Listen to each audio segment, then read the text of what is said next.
Welcome everybody to Write Better Together. I'm Jon Meyers. Hey, look everybody, it's Emily Brooks. Hello, Jon Meyers. Hey.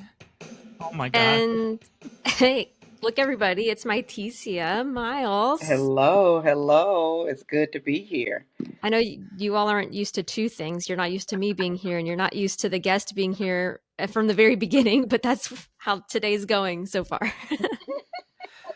What are we talking about today, Emily? Well, we're talking with Mytecia about herbal nutrition and wellness for writers, as well as her self-publishing workshop coming up. Yes. Everything is out of order today. We're going to do out of bubble. We're going to do listener responses. We're going to have our big topic with Mytecia. And then afterwards, Jon Meyers will be joined by Matisko to play game and Hey Jon Meyers. Wow, that's a lot. That's quite the list. It's an interesting out of order episode, but that's okay. Yeah, it's going to work out. It's wonderful. Let's start with Emily. How have you been out of your bubble in the last 3 months? I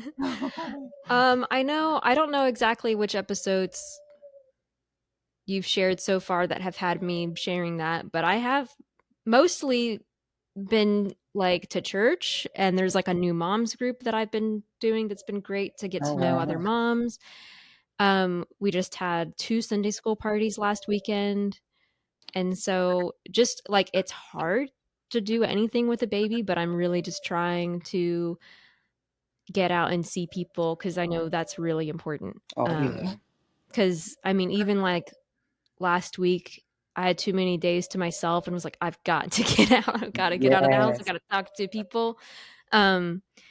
So it's taken a lot more intentionality, but it's been good. Oh yeah, important things. And I know that's not really a story, but that's my experience right now.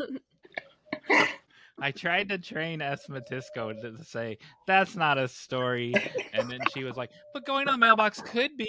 And what's been your, besides giving birth? What's been your what's your highlight? Like, what do you look forward to when you get up in the morning? Oh wow! I mean, every day is me and the baby.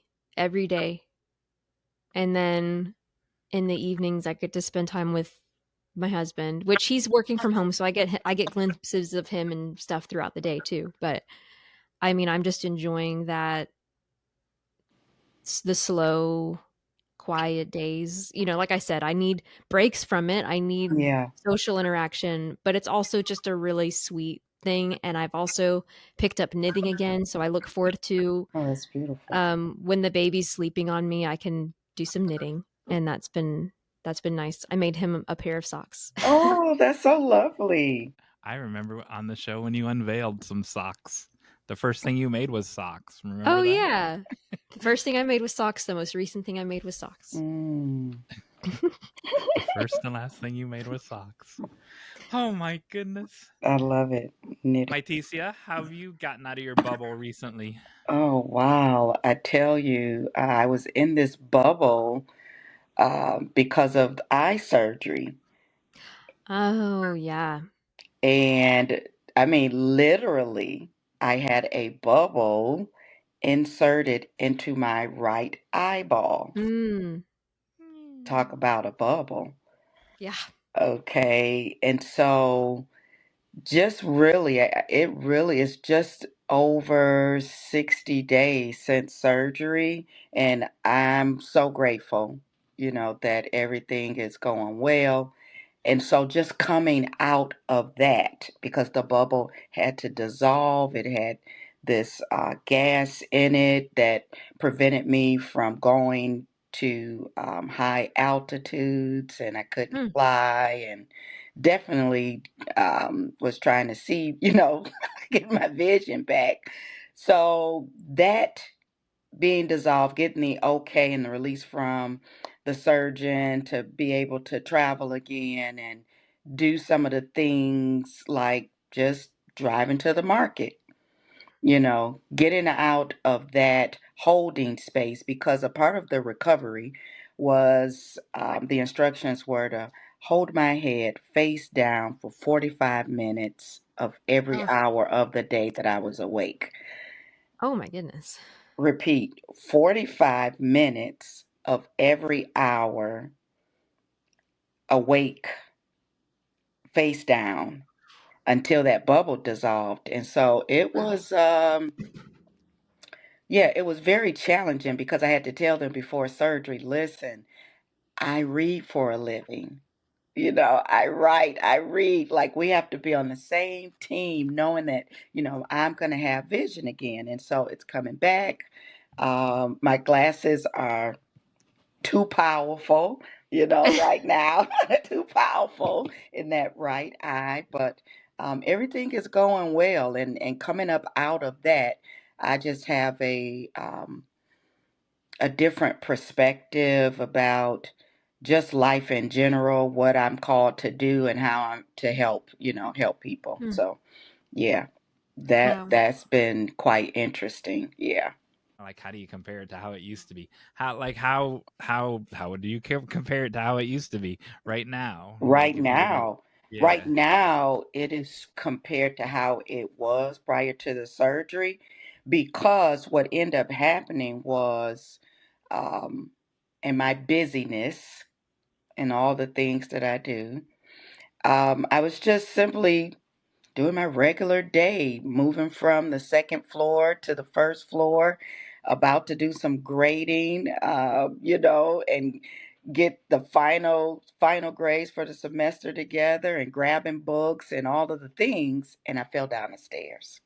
Oh, And when I fell down the stairs, I hit my head, the back of my head on one of the steps. And I knew I fell pretty hard, but I had no idea that internally that would be the result, because it took a few weeks, it progressed. mm. And so before, everything was black in the right eye. I couldn't see at all. I had this one little piece of light that could come through, but for the most part, in medical terminology, the retina had torn and had not just a tear, not a rip, but it was totally separated from the macula. So there was no light Wow. getting in, and basically, it's a common thing. Huh. People tear their retina, but I don't know to the extent of, how mine was. I don't think it was something unique, but it was totally black, and so I didn't have to, it was almost as if you would just close one of your eyes and you don't Wow. see anything. So, it's totally dark. But today, um, it's no longer black, it's no longer dark. The light is coming through. I can see you all. As a matter of fact, I was coming out of surgery, and I remember the last time co hosting. I really could not see you all. I had these Mm. glasses on. My daughter said, "Hey," because I was concerned about my eye, wandering. I said, I'm just going to put these on fashion ready, and no one will be able to see that my eye is not Mm. focused, right? And so I could wear these. But today, I can drive to the market. Yeah, I can watch television, get back to my Netflix. I'm reading again. I haven't quite started writing again, which is something I'm going to do.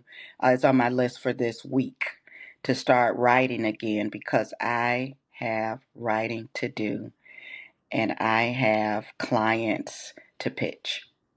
So, It's amazing what they can do. right. I mean, I don't know if you've seen the movie Sight that came out about Dr. Juan? Dr. Wong. Yeah. Yeah. I mean, just amazing. Mm-hmm. It's great. I have one of his books. Yeah. Yeah, he actually visited our church a few years ago, and Oh, wow. yeah, had his books on display there. So, amazing story. Yeah, Yeah. yeah, Yeah. amazing story. When you co-hosted that time with my cover artist, Mm-hmm. uh, I told you I knew of another person. You at least had a story where you fell down the stairs, where the other person woke up, Oh wow. and it was like that, right? Oh And wow. it's someone that you know, Emily, and Since then, a third person, same thing, and this Wow. person, I'll say who it is, William Martell. Wow. So he's a writer, and Mm-hmm. he woke up like 3 days before. He goes on one vacation a year on his birthday, Mm-hmm. and he lives in California. They're like, you can't fly, and he flew anyway.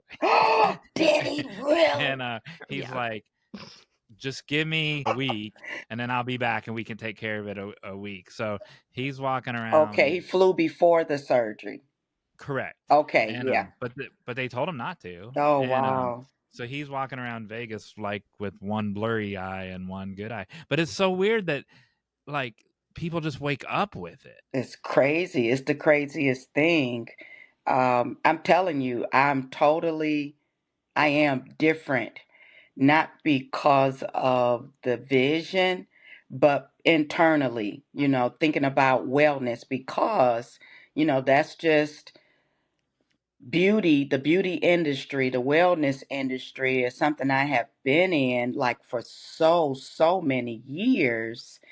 And having this occur at this level has taken me back to it with a different love Wow. for wellness. Like I originally got into the beauty industry, because I wanted to look fabulous and help people look fabulous externally. And then I moved into the wellness piece, from an esthetician standpoint, wanting to help people to take care of their skin from the inside out because I had eczema really bad. And then years, would go and I had chronic yeast infection, bacteria infection, then eczema that was just ridiculous on my fingers, on my legs. You can spread that thing on your body if you scratch it, right? And Mm. so I just really got fed up going back and forth to the get prescriptions and refills. I'm like, there has to be something in my beauty brain, knowing about the body and then hearing and talking with my grandmother at the time. She would share stories about, the different plants and things that her grandmother would use to help heal. We all have people that say, hey, if you take this is going to help with that. But she would go a little bit deep and talk about the different plants that they grew. So it helped me to have this love and this passion like, there has to be something that can help me. And I'm going to find it, God willing, show me. And that's exactly what happened. I end up finding that there's healing power in plants. And so that took me on a journey of just the whole nutrition, herbal nutrition, wellness. And yeah, and now here today, I am really seriously, because I had to have my head face down for 45 minutes. I'm like, okay, God, you're speaking to me so clearly. I don't want to miss this. I can't do anything but keep my eyes closed. So, I don't want to just be in prayer. I want to be listening. And so, through that space of just listening before the lockdowns, I was putting together a world wellness retreat for women. And the lockdowns came about and I kind of put it off to the side. And so now it's back on topic. And so I'm back with the whole wellness and talking about, how authors can use that, how writers can really begin to tap into creativity by just simply just working on the inside out. Prayer, yes. Going to church, yes. Being in community, absolutely. But if you're tired, exhausted, busted, disgusted, can't see, can't walk up a flight of stairs, can't even enjoy a flight, to have, whether it's locally, nationally, or international travel, then that can't be fun. You're not going to get too much entertainment, creativity from that. So, from a writer standpoint, from a creative standpoint, and from a woman who knows the healing power of plants, because at one point I needed a blood transfusion. That's how bad it was. It was that bad. And I thought maybe I was just exhausted, and my mom said, no, maybe you need to go and get yourself checked out. And I tell you, I end up, because I had been studying and researching the healing power of plants and how to use this holistic mind, the body and the spirit, looking at the all parts of, being a human and how they all work together. There's a synergy that's required. I said, you know what? I need a doctor, a medical doctor that also believes in, complementary medicine. And so I had a visit, my very first visit with this doctor in Michigan when I lived there at the time. And he said, you need a blood transfusion. And I just broke down and cried in the doctor's office, like, no way, dude. I just read and learned all of this, about the blood. And at the time, I had been taking, a burdock root. I had been taking, a lot of green herbal supplements, wheatgrass, things that are just grown naturally. That if you really educate yourself and speak to your doctor about, the healing properties and how they can complement or whether they can't complement, you'll be able to know what's for you and what's not. And I tell you, I cried and he said, I can't let you leave. It was so bad, my iron levels, because I had changed my diet, start, thinking differently, living differently, including these different herbal supplements, and it shifted and changed my blood cells. At 120 days, over and over again, you can actually, I'm a living witness because it happened for me. You can shift, towards wellness, but it's a journey because I kept falling off, and he told me if you, do these things, which at the time I wasn't eating red meat, if you add a small portion to your diet, because my digestive system was bad. It was totally bad. So I had stopped to give my liver, an opportunity to regenerate, healthier blood cells to be able to generate, because the blood is producing, the cells are generating either the same duplication or healthier. And so I wanted to give my body that time to do that. And he said, you know what, I'll give you 60 days. And because I was taking this concoction that I made, I got in the car, I cried, and I was reminded that I needed to do some other things.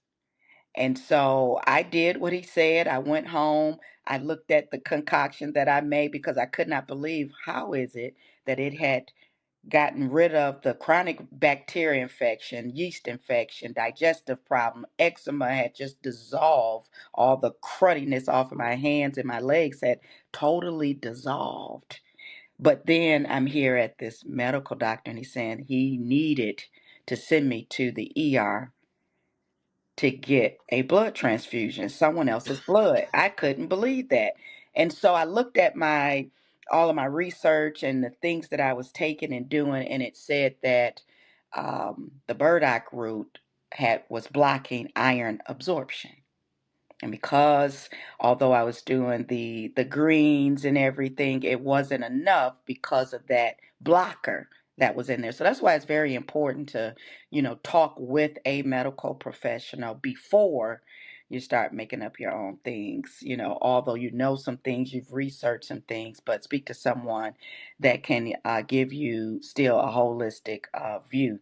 And I tell you, I went back. It wasn't 60 days. I took probably about 90 days. I went back. He said, I don't know what you did, but you don't need the blood transfusion. And that was probably, my youngest daughter is 24.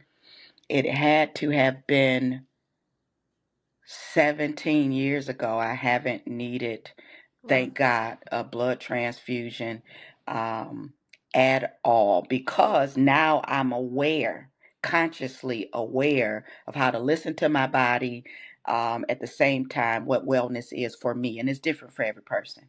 I made it through that whole thing and I didn't faint. I know you did great. You did great. I could see it on your face. You did It's blood good. good for talk, you. blood talk, and guts talk. I'm It's just good sitting for here. you. Oh, but I tell you, it was truly an experience, and so now, using that information, I know, although I did not want to, I know it's part of my journey as a literary agent, as a writer, um, as a PR exec, teaching at MTSU. It's a part of my journey to talk about wellness, not to just hold it to myself. And so, yeah, I'm passionate about it. I know what it does. I know what it can do. I know the possibilities, and how it can. You don't need um, alcohol. You don't need certain substances to give you the creativity or to elevate you in any kind of way or to alter your thinking or your mind in order for you to naturally create, in this writing space. And, so many people I know, they believe artists, creatives, they use different substances and things of that nature, but you do not. And there's so many others who are in the knowledge and the wisdom of knowing that, naturally, if you just take care of yourself, walking, jogging, you can really create the oxygen, in your body, in the brain, that will give you that space so you can think in a way that naturally you were designed to create. Yeah, and so if you need a candy bar, so be it. You need a cup of coffee, get that. You need a burger, get a burger. Sometimes I'm at the burger place. I need me Mhm. all types of burgers: salmon burger, black bean burger. Mhm. You name it. I need a burger sometimes. So yeah, I love the wellness space, and really recognizing how to navigate that from a creative standpoint. Yeah. when Mytecia, Emily knows the story. When I was gonna say last time I went to the doctor, but 2 times ago when I went to the doctor, Mm-hmm. uh, just for my normal yearly thing, uh, Okay. she's she's like, when you were talking about eating the greens and drinking your concoction, she's like, I want to share some of my lunch with you, and she got like this little, I don't know, specimen cup or something, and she poured it out of her thermos, and it was just like this green sand, but it was Oh, celery. celery. It was celery smoothie Oh. sand, but she's like 100 and she's like in perfect shape, and so Oh. you can't argue with the results. You cannot argue with the But results. I'm like, and she's like, I can give you the recipe for it if you like, and I'm like, no, I'm really, No, I'm good. um, That's more than I need of that's a that. funny story. That's a funny story. I tell you, when I first made this concoction, because that's what it was, I didn't know if it was going to work. I just had faith. It was my faith believing in the healing power of plants. And I would drink it and pinch my nose. It was horrible. It was horrible. So I tell people all the time, like, I'm not eating this because I love this. I don't know any piece of broccoli that's just delicious without the seasoning. Oh yeah. I need something on it. I can eat it raw. I don't I need love ranch broccoli. dressing. I love, love, love, broccoli, kale. These are my friends. These are my friends, uh, pomegranates, these Mm. things that are just life giving, energy producing foods. And so there's a whole conversation.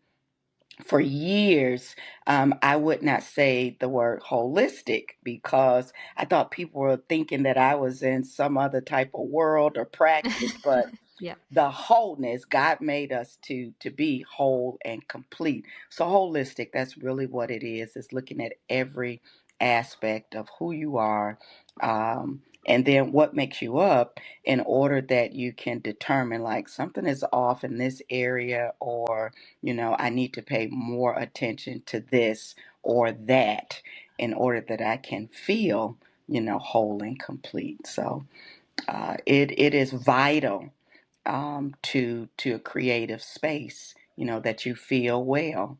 What people call writer's block and brain freezes and all these different things. It could just simply be that there's the pH balance in the body may be off a little bit. Maybe just some rest. Writers, we need to rest. We need to plan the retreats, whether it's a retreat in house, a retreat on your patio, or retreat. I am right now.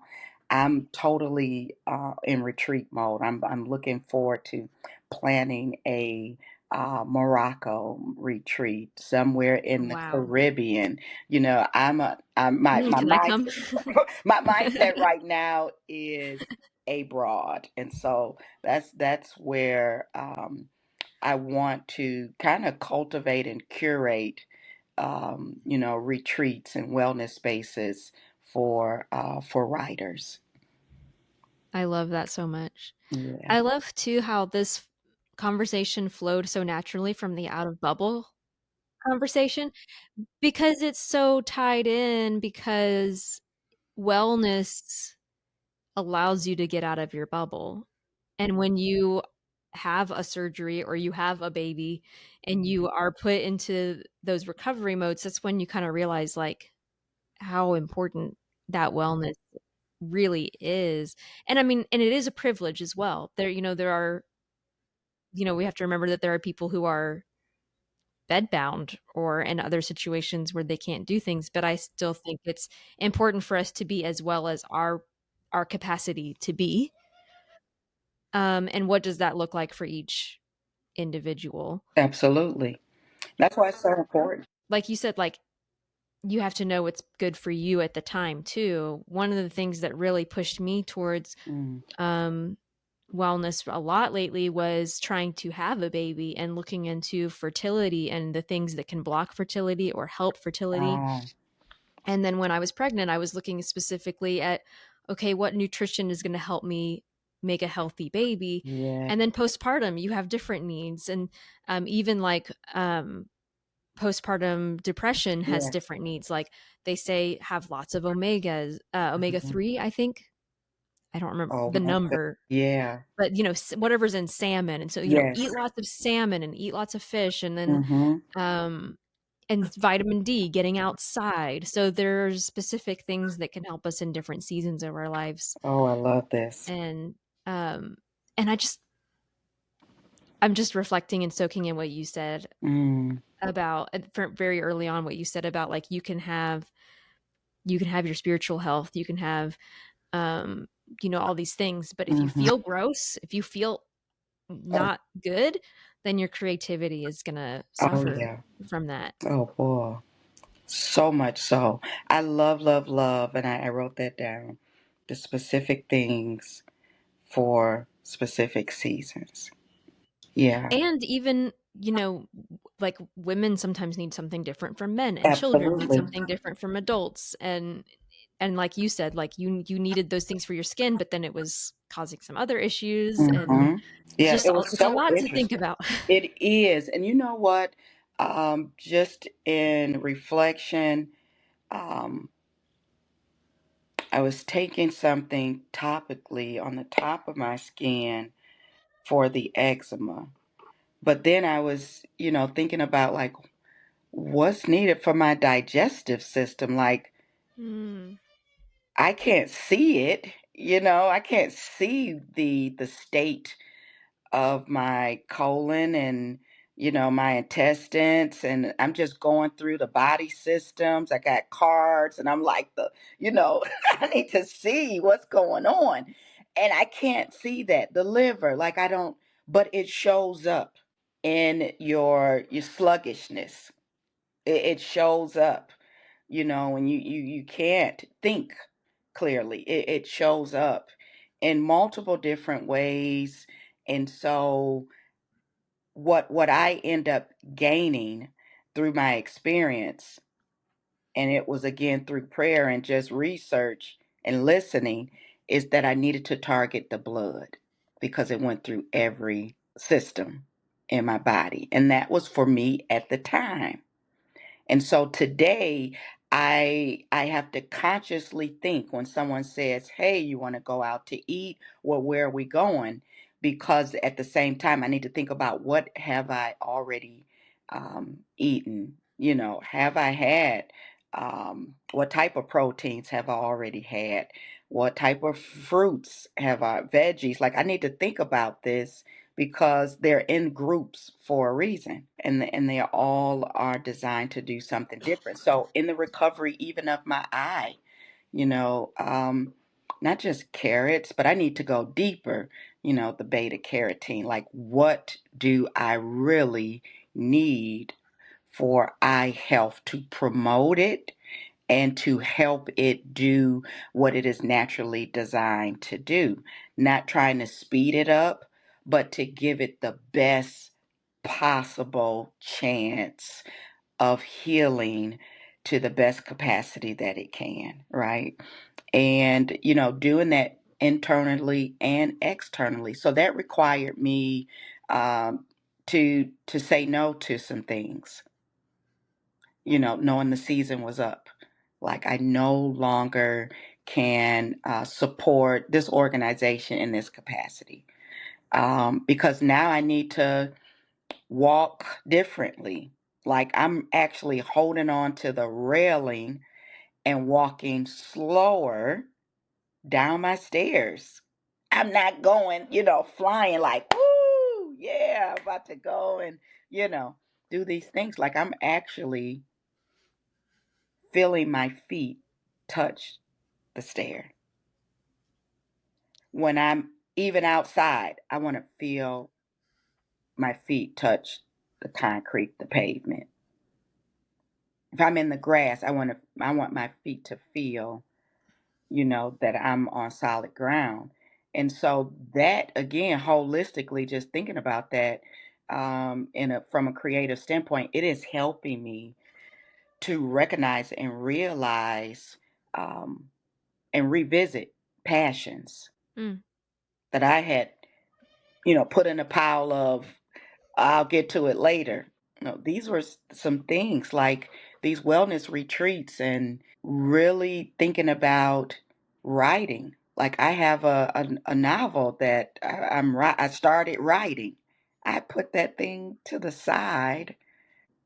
Now I can't take it for granted. I'm gonna get back into it and really start, you know, um, revisiting the character, the story, the message, the impact.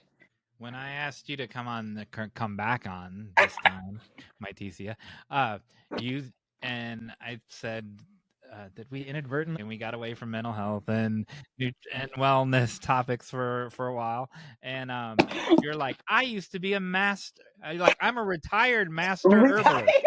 That's what you said. Retired. You don't sound very I'm not retired from retired. from your master herbalism. Oh my goodness. I retired from practicing because in Michigan, I could work with a naturopath doctor. At one point, I thought about working in a med spa, you know, even coming here. And I actually would consult and coach and work with people because I did this modality, which you could not diagnose, but it was a modality that was a pricking of the finger, and you could look at the blood cells through a microscope, and you could tell through this dry blood cell analysis, you could tell um, where toxicity was in the body. And that could help a person, go to their medical doctor and say, hey, this is some information. Can you look into it? And they'll know where to go from there, But yeah, I am retired, but I can talk about it all day because it's my lifestyle. I was gonna say, um, Jon Meyers is getting out of his bubble right now Okay, let's do it, because John. he struggles to. I don't know if it's fair for me to say this, but you have a hard time hearing about the body and things like that. But Okay, I'm really proud of you because you're doing great, and this it's is good good. to be. It's that exposure. It's good. Uh, Yes, It's really yes. hard. It's really hard. That's why I'm being so quiet. I And know. I know. Well, I've um, seen you like cover your mouth a couple times. yeah, It, we're talking about it's looking at blood in a microscope. Oh my Jeez. goodness, I'm so sorry. You should be. No, I'm kidding. no. This It's is good. this It's is good. exposure therapy. Mm-hmm. Yeah, it's good. It's Is you're okay? good. You know what? Um, the healing springs. You like water? Do you enjoy Yeah. water, John? Yes, we drink water. Drink water. Drinking water is great. There's some healing springs, across the United States and around the world that you can just actually visit these places. Arkansas, close to Tennessee, has the healing springs. So check these places out. There's so many different things that you can do. There's not just one thing for wellness that can help you um, to just rejuvenate, is what I like to call it. Yeah. Kind kind of tying this into your next topic, Mytecia. So Mm-hmm. one of our friends of the show, Betsy Kulikowski, lives in Hot Springs, Oh, Arkansas really? now, and she moved from Oklahoma to Hot Springs. And earlier today, in Uh-huh. a self-publishing group, I was helping a Christian therapist with some Mm. issue that she was having, which is just crazy that I'm even able to help that because I'm like, but I'm like, no, in KDP you can do this and this, and she was in hot. So she's a Christian therapist in Hot Springs. This leads to your next topic of you're doing this self-publishing. What do you want to call it? It's Workshop? it's the you're gonna there definitely work. There's a lot of work. I'm gonna say because I don't know. I'm just using this word because the group I'm believing will continue together. I'm thinking about connections. Communities is really what I like to cultivate, curate, just small pockets of intimate groups. So it's the art of self-publishing. It's a cohort, and it's a small group of writers, authors who really truly want to gather and um, really see their work published. But it's group work. It's also one on one. So we get to work together one on one and kind of talk about your project or projects and really walk through the whole from the beginning, from the writing, the creative piece, the format. The design, the impact that you want, the marketplace, what type of need will your book meet? You as an author, we talk about you being a subject expert and how that's going to appear because as I lead author development for Emboldened Media Group. It's important for me to help writers to prepare for media appearances or how to pitch themselves. I teach media writing at MTSU, Middle Tennessee State University in Murfreesboro, Tennessee. And one of the topics that we cover in that course also in the art of self-publishing is media pitching. How do you pitch and promote yourself in a professional way in order that you can pitch and promote your book, and publish it in a way that if you desire for your content to be in Barnes and Noble or online retailers, like how do we get that to happen? That there's another way to get your books available in online retailing spaces such as Amazon without going directly to Amazon.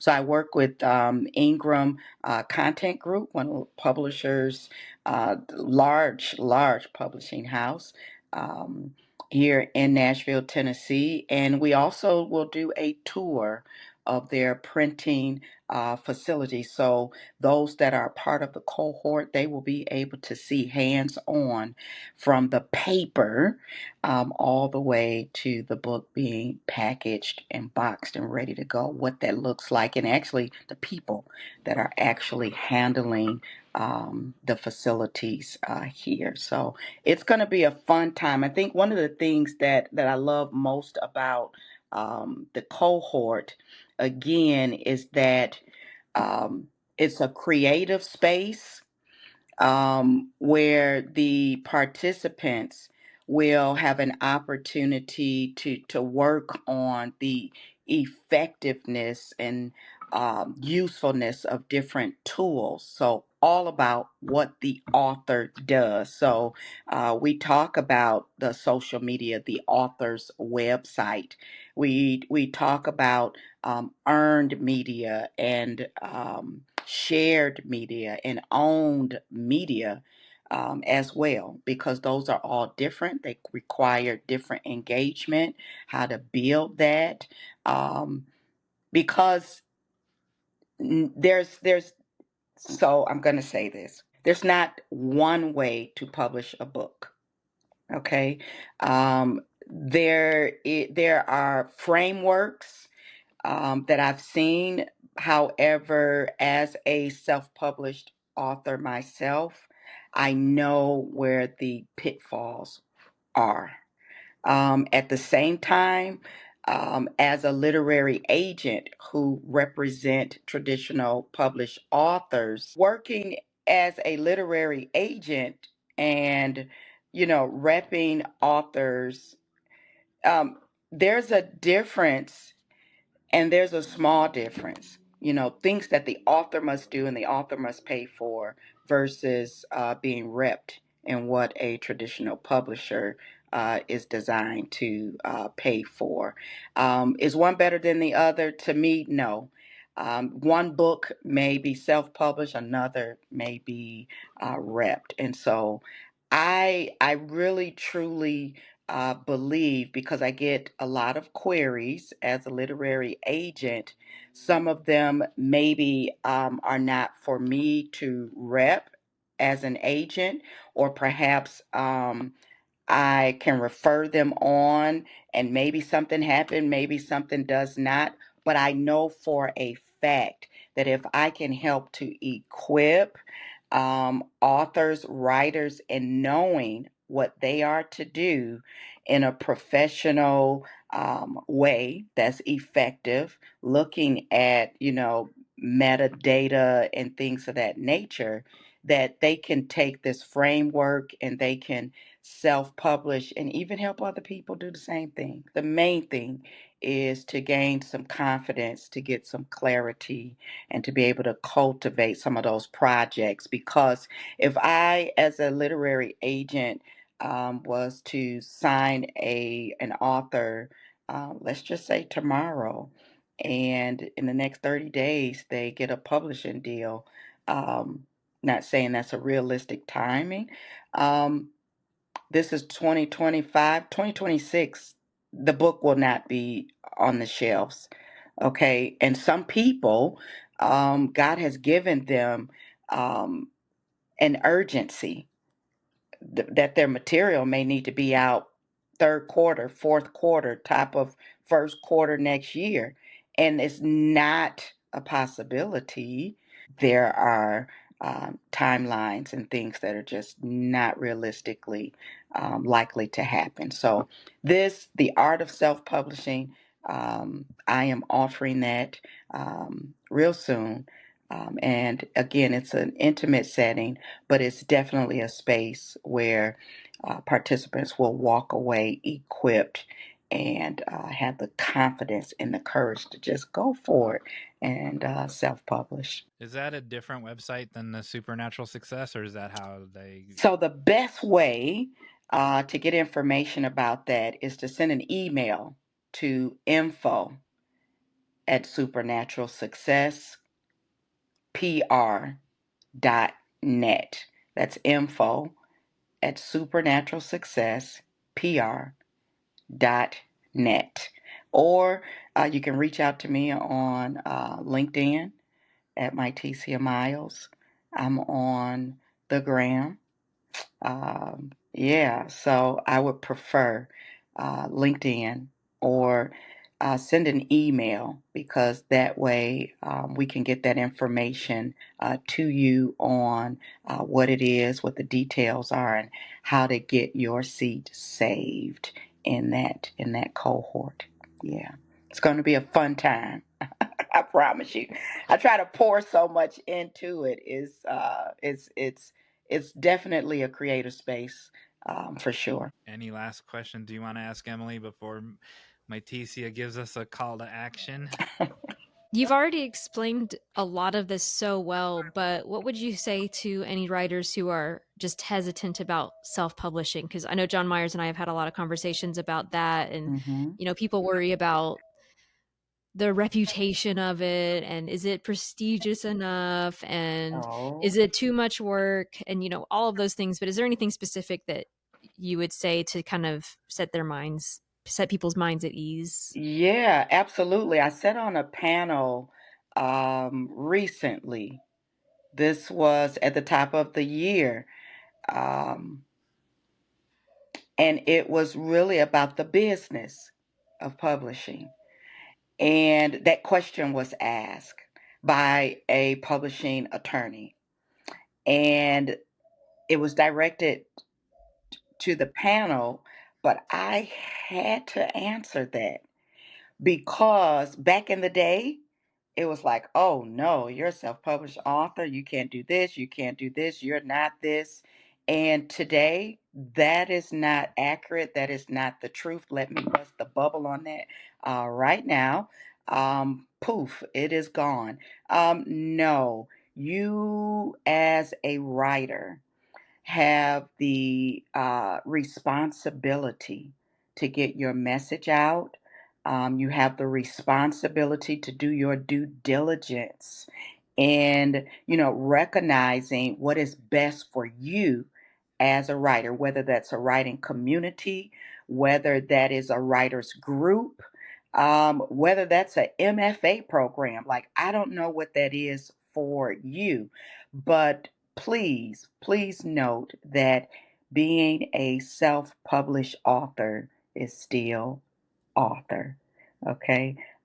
People can purchase my books um, on Amazon, at Barnes and Noble, at Target, at any retailer. As a matter of fact, I was in New York City last year and I walked into a bookstore and I said, hey, I don't see my book in here. Who do I need to speak with to make sure my book is available on the shelves in this Rockefeller Center bookstore?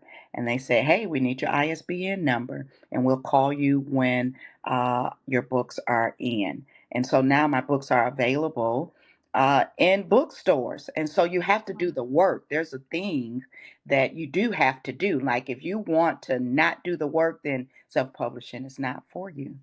Yeah. There's so many other options. Yeah. But Thank you so much for saying that, though, because I yeah, think that is just so important for people to hear. yeah, Yeah. absolutely. I'm telling you.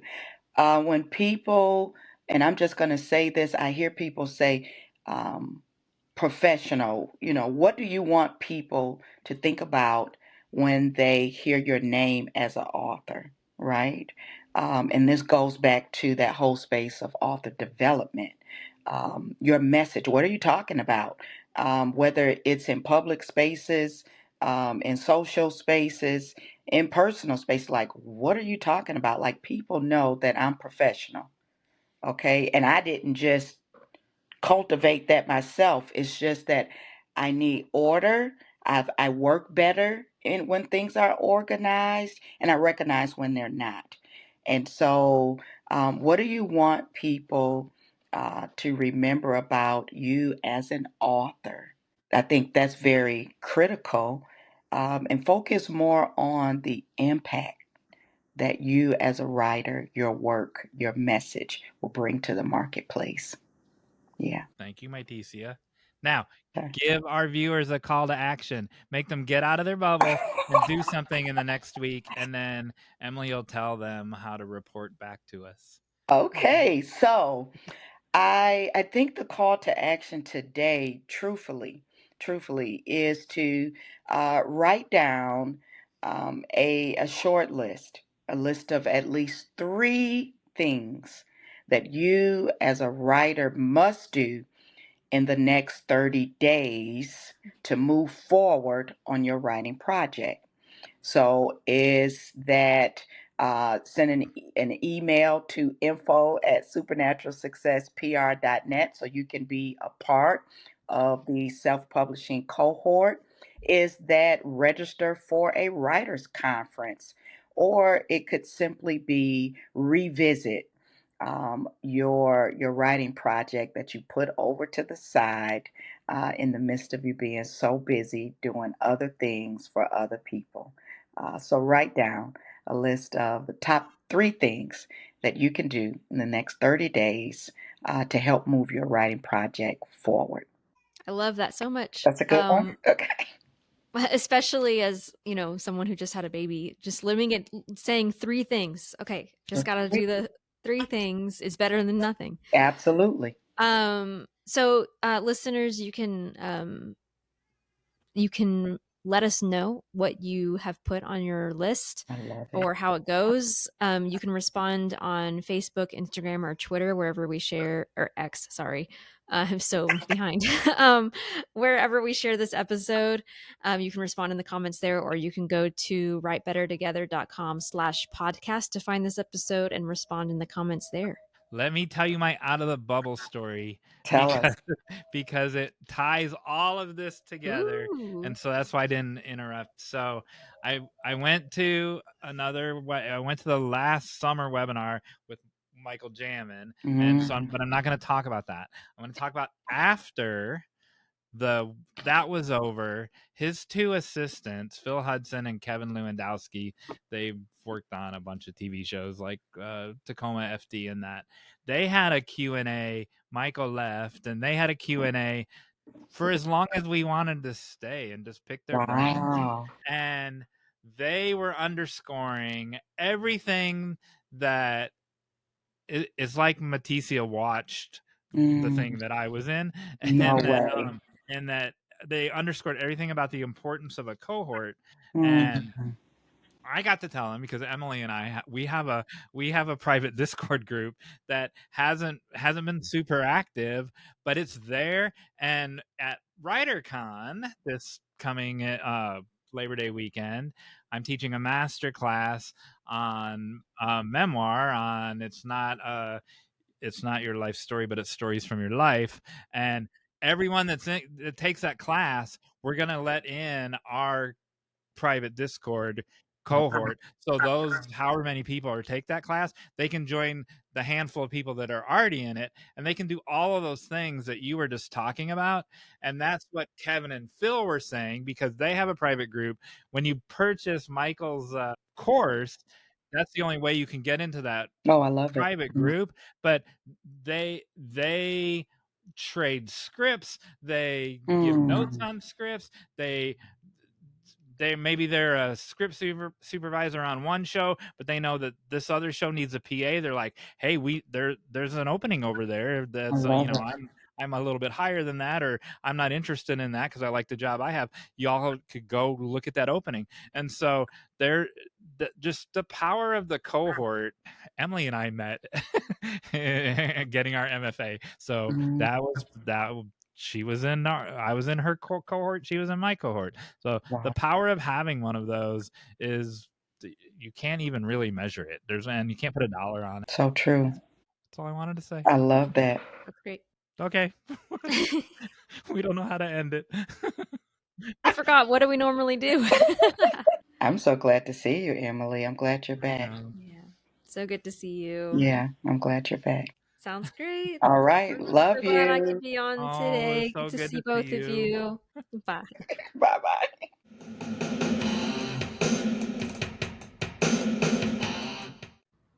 And we're back. Oh my gosh. Poof. I was Here I I was am. just here with Emily, and now Esmatisko's I've here. reemerged. I've lost control of this show. I don't know. I turn on the camera. I don't know who's going to be here. So what you missed, Esmatisko, is that we talked about nutrition, and there was blood. There was so much blood. Oh, and I already You don't have like that? no, there was blood in a microscope talk, and oh my gosh. Oh my And goodness. but no, so, and we'll talk about more about this in a future episode, but it was part of my exposure therapy. I didn't get to do, and then I'll let you do your thing. I didn't get to do the viewer response, and so I'll do that real quick right now. Yeah, let's do the viewer response. Yeah, so I was on. I'm not on the TikTok. So I guess I was on Instagram, and I discovered this new podcast that I got addicted to, and it's called When Isabel Met Aviva, and they just talk about rom-coms. And they're both screenwriters who talk about rom-coms, and I have no time to watch podcasts, man. And so I have so much I have to do. But so I got addicted, and I binged a couple of them, and I commented and told her, and she's like, "Oh, I just watched one of yours. Our podcast had a meet cute." And I'm like, "Oh, how nice." And so I'll probably invite them on it for a future episode. But yeah, so that was the viewer response, was that that our two podcasts had a meet cute. That's adorable. Isn't it? I thought so. Love a good meet cute. That's great. Like, that's just adorable. What am I supposed to say? Anyway, hey, Jon Meyers. Oh, yes? I have a question for you. Oh, good. I've been waiting all week for this. Why can't babies eat honey? Oh, no. I love honey. I know. Why can't a person eat honey until they're 2 years old? Or they're advised not to? I didn't know this. Good thing I knew You didn't know? No, good thing you taught me this, because I still want to have a baby someday. There's a warning on honey, and it says that a child under the age of 2 should not eat it. I don't read warning labels, man. I'm gonna guess. Because it's bee related. It would be like being stung by a bee. No. It would be like the baby would be inflammation. No. So, there's something in honey that when an adult human eats it, nothing bad happens, but when a baby eats it, something terrible happens. It has aspirin in it. No. Hydrogen peroxide, but that's not what we're talking about. Natural honey has hydrogen peroxide. What we're talking about is Clostridium botulinum spores, also known in the industry as CBOT, because no one wants to say the whole name of the bacteria every time. That's what I call it. You call it CBOT? Yeah. Have you heard of CBOT? No. That's okay. It's one of the most dangerous foodborne pathogens in the world. Oh. And so in honey, there will almost always be Clostridium botulinum spores, which have to germinate, so they have to wake up to make you sick. Okay? An adult human stomach can process spores because our acid kills it before it can wake up. If it wakes up, it creates a neurotoxin that will kill you almost every time. It's very dangerous.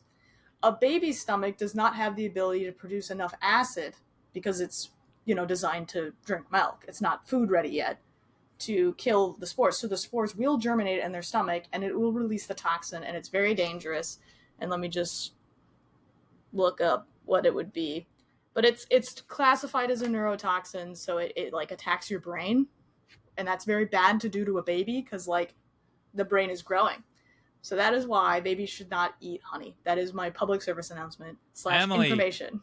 Emily, I'm sure you're going to watch this episode. She knows. Because you're on it. Don't give the baby to honey. She knows. Remember when we used to do Why Is Your Baby Crying? That's because it saw a bottle of honey. Yeah, scary. So yeah, no, it's pretty dangerous, and you can't really remove it. So yeah, there you go. I have nothing else to say. I can't even go. No, that was adorable. No, that's not a how adorable moment. That's crazy. Thank you for teaching me human emotions. Nope. We're the #1 podcast for how to keep your baby safe. How to not hurt your baby. The end. That's good. Okay, that's it. That was my fun fact for today. Cool. And now the bell rings, right? Oh. That's not on me.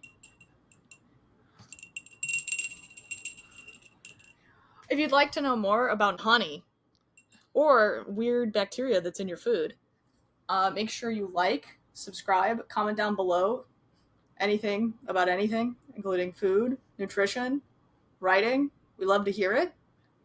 And ring the bell so we come up more often in your feed. And that's why we ring the bell. And tell people they like you. And if you want to say that you like me, that's cool. And I appreciate it. Awesome. And now it's time for the final act. Today, you'll be playing for... Thank goodness. I need to win something. I need to win. Plant-based purple carrot. I love that! Sorry, that's wrong. Sweet and sour cauliflower. It's on sale right now at Kroger. Your closest Kroger is in LaPorte. That's like my favorite freezer meal. That's so go funny. to LaPorte, and there'll be some at Kroger. It's on clearance. Is it? Yeah. And I actually might be going to LaPorte today. Wait a minute. Yeah, so if your Kroger has a little last chance section like mine does, is it because the package is funny? Is the package like got a weird print on the back? So first of all, why is it purple carrot? Like, I don't understand why is that brand Purple Carrot? I actually know this. Purple Carrot started off as a meal service thing, kind of similar to HelloFresh. Yeah. So Purple Carrot's the all vegan version of HelloFresh. And purple carrots are a relatively popular like health food because they're purple, which means they have antioxidants in them or like other micronutrients that can be harder to get. And so it's kind of signaling being nutrient dense, but also vegan. So purple carrot. Wonderful. So does this even have carrots in it? Cauliflower, yes, that one edamame. Does. So I don't eat a lot of vegetables, but I love edamame. Do you like edamame? I love edamame. Red bell pepper and carrots. So I like all of those things if there's enough sauce on the cauliflower. Mm-hmm. So that's what you could win. That's my favorite food. All right, today you'll be playing carrot, carrot, or carrot.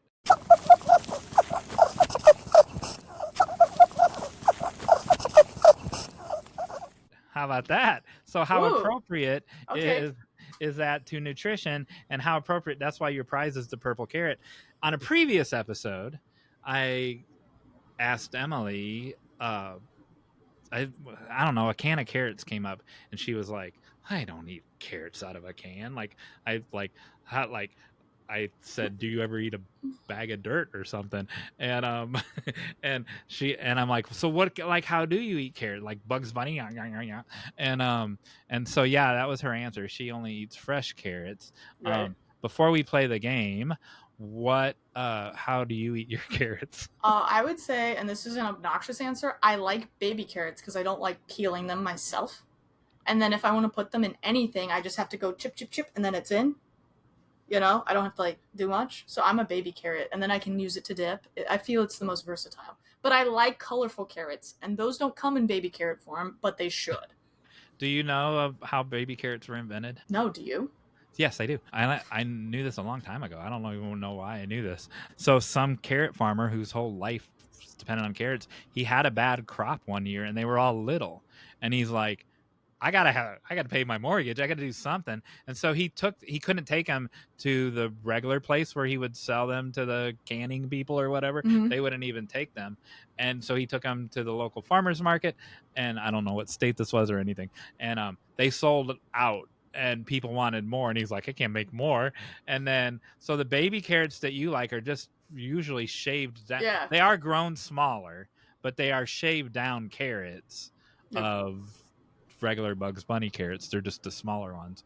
And so it was a fluke of nature that wound up why we eat baby carrots. All right, so I gotta get the game pieces. Okay. Carrot, carrot, or carrot? I only know 2 carrots out of the 3.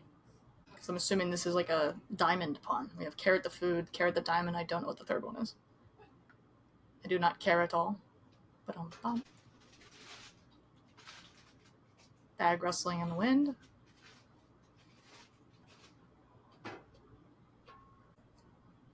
Maybe care for it, like carrot.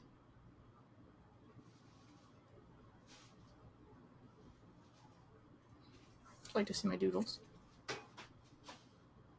Sometimes I doodle. Little King is Jon Meyers. Okay. Hmm? You just talking to yourself? Yeah, the camera actually. Showing you a surprise for when you go back and edit it. Oh. All right, so I got the David Lynch bucket out. Oh, okay, yep. And in this bucket, I had to dump out the ping pong balls. There are... Let me get them all in there first, then I'll start over again.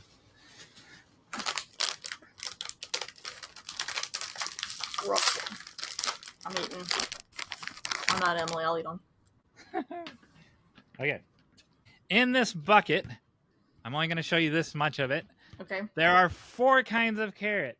There are honey glazed green giant carrots. There is a can of carrots that neither you nor Emily would touch. There is a bag of carrots like you like, baby carrots.